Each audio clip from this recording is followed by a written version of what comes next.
Domingo 30, tiempo ordinario, ciclo C. Dios es quien justifica y escucha el clamor de quien se reconoce pecador. Lucas 18, del 9 al 14. El publicano bajó a su casa justificado y el fariseo no.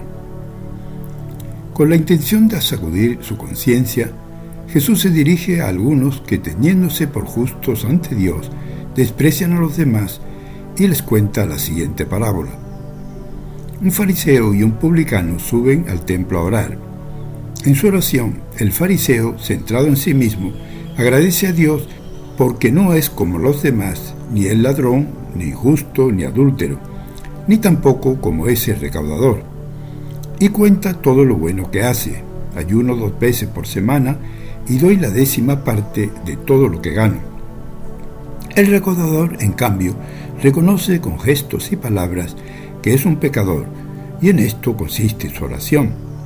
No se excusa, ni siquiera se atrevía a levantar los ojos al cielo, sino que golpeaba el pecho diciendo: Dios mío, ten piedad de mí, que soy un pecador.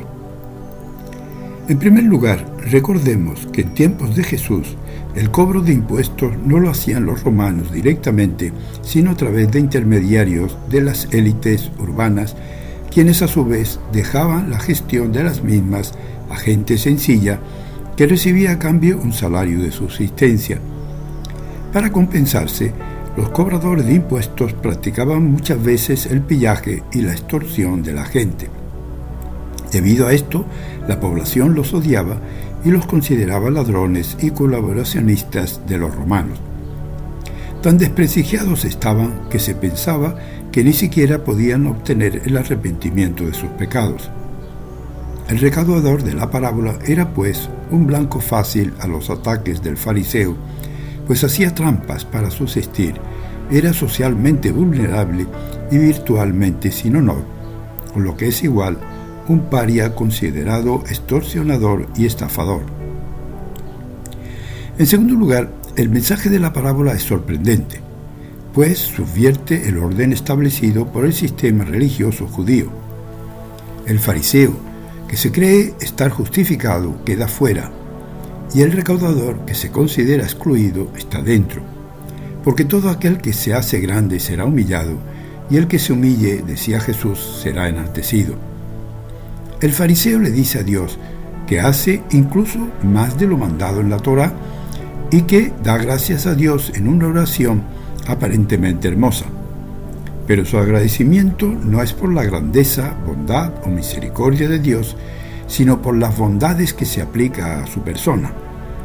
Más que orar, este hombre se contempla a sí mismo y por eso se siente seguro en el templo. Su oración es en definitiva una acusación del recaudador que ora en un rincón, pues tiene fama de ladrón, de injusto y de pecador. Dice de sí mismo lo que no es, pero no sabe quién es en realidad. El recaudador, publicano, en cambio, se reconoce pecador arrepentido. Jesús deja bien claro que Dios es el único que justifica gratuitamente y no puede ser comprado por nuestras buenas acciones. Su misericordia nos hace justos y no nuestras obras. Dios no es parcial contra el pobre, al contrario, escucha los gritos del oprimido y justifica cuando le ofrecemos un corazón contrito. En tercer lugar, ambos personajes representan dos imágenes diferentes de Dios y dos modos de relacionarse con Él. En su oración, el fariseo, cumplidor de leyes, se considera superior a los otros y da gracias porque no es como los demás. Quizás su único pecado es mirar con orgullo y despectivamente al recaudador y a los pecadores que éste representa, excluyéndolos del favor de Dios. Se relaciona con un Dios legalista y exigente, y ante quien se siente justo porque cumple todo, fácilmente se convierte en juez que desprecia y condena a los otros que no son como él. Este hombre no se ha encontrado con Dios, no lo necesita. El recaudador, en cambio, vive en verdad. No tiene nada de qué vanagloriarse. Reconoce su pecado y se abre a la misericordia de Dios sin compararse ni juzgar a nadie. Se siente insignificante y lo necesita todo. Jesús no canoniza los pecados del publicano, sino su actitud de conversión, el reconocimiento de su debilidad y pequeñez, muy diferente de quienes hoy, fariseos y publicanos a la vez, alardean de su arte para engañar a otros incautos. Hoy Jesús sacude nuestras conciencias y nos invita a revisar nuestra manera de orar. Su parábola, que también es para nosotros, nos invita a mirar qué actitudes farisaicas puede haber en nuestra vida, en el mundo, en la iglesia, en nuestro país o en nuestro ambiente. Miremos nuestra vida en actitud autocrítica. Veamos a qué nos invita el Señor.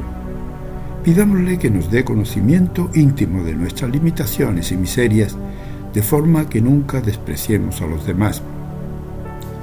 Revisemos nuestra relación con Dios y con los otros. Preguntémonos sobre nuestro modo de oración.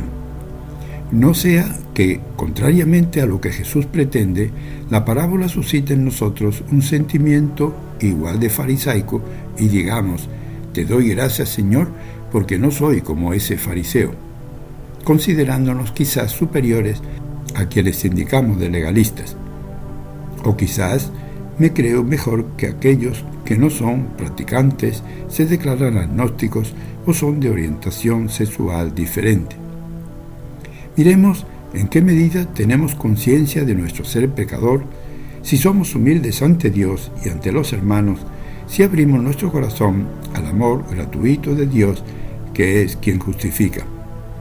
Les saluda y bendice en el nombre del Padre, del Hijo y del Espíritu Santo, y Mariano.